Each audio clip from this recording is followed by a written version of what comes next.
What do you got here? What do you got? What do I got here? So we got a Porterhouse. This is a 2-inch thick. This is a beautiful piece of Fillet Mignon right here. This is a New York strip.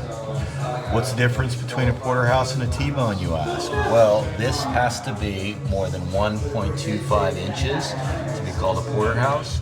Between 0.5 and 1.25 it would be called a T-bone. And if it's less than 0.5, that is a bone-in New York strip. That's how that works. Look at this guy. A little bit of a thinner cut. Gorgeous. I mean, these fillets are money in the bank. That would be $45 a pound by itself. And right here it's $20.99 a pound. And then this is a 2-inch, bad to the bone, boneless ribeye.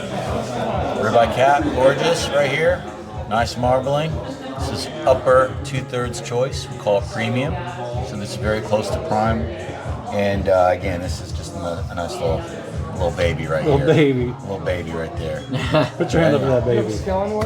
Dang. Oh, look at you. Beef bootlegging, baby. Cool. Yep. Beef bootlegging. That's the name of your company. That's the name of the company. Beef Bootlegger. All right. Thanks, sir.